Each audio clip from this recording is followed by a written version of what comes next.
Well done, all year 4 for completing their tests last week. Super, super job, all of you.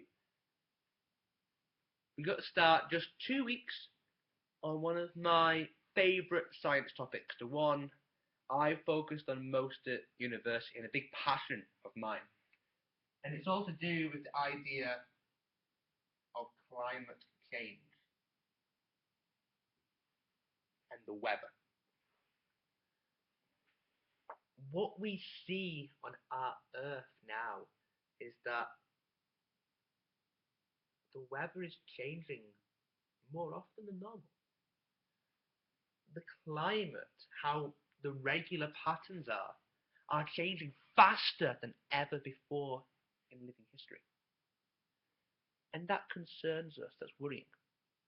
This video will explain why I think it happens and what actually does happen. Firstly, if you look at climate through history, now it goes up and it goes down all the time, but it's the speed, how fast it changes, that is the big problem here. What happened is human beings, we found coal, we found oil, we found gas, and to a certain extent we even found wood. But these things here, these are all great fuels. These are known as the fossil fuels. And they are awesome. They give us fantastic energy whenever we want it. Fantastic. However, when you do anything to these here,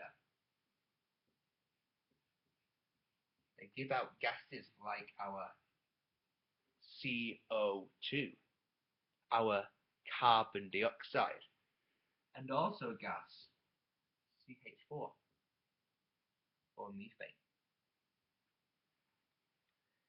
And these two gases, the amount of them has gone up, like so, over the last 150 years, as humans have needed more and more energy for different things. Not so good.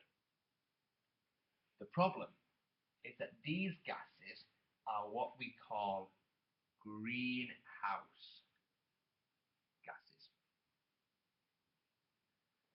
And we have the greenhouse effect, vexed who's affected. Now we've done this before, looking at planets. Let's see what happens on Earth first. I have my Earth, my happy Earth. And Earth has an atmosphere. There is gas all around the Earth. And if that gas here, only a little bit of it is carbon dioxide or methane, only a small bit.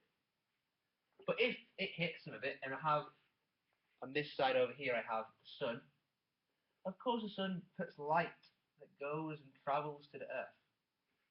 And most of the time, it hits the Earth, boom, and it goes out, boom, like so. And most of the time it happens. Some of the energy is taken, then the Earth's a bit warmer. Most of the energy goes away again.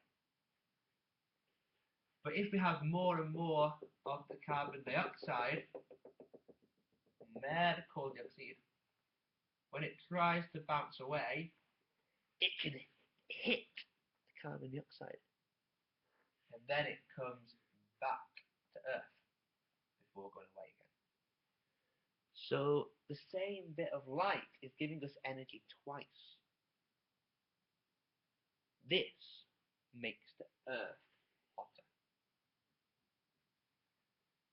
And what we're seeing is that the amount of carbon dioxide and methane that we've been making on the planet is probably going to make our planet 2 to 3 degrees warmer over the next century.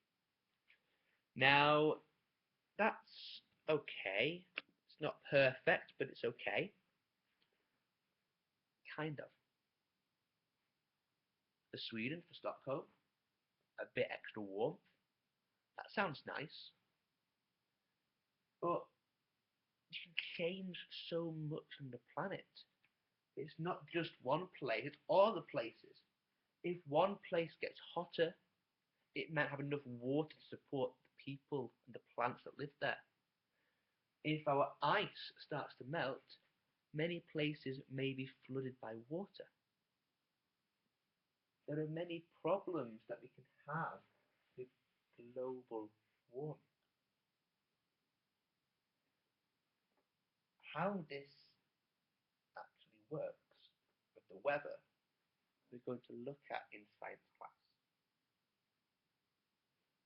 What I want you to understand here is that if we have too much of all of this, if there's too much, then we're going to change the Earth's environment so fast the Earth can't adapt. The Earth can't make itself fit the new system. And lots of plants and lots of animals may struggle to survive. Back to space. So we do know that because you all know about Mercury. Little Mercury here. Give it an M. And our sister planet Venus. Venus is more than half greenhouse gases. Like this. So many greenhouse gases. So here, the light from the sun is almost always going back. Like so. Poor Mercury. Like so. Even though Mercury is closer, Venus is a much hotter planet. This situation with temperatures of over 400 degrees C, I hope, and of course we don't expect, to ever happen on Earth. But that's the power of greenhouse gases. They need to be controlled to make sure our Earth is the best place to live on. That's all from me this week. Take care, everybody.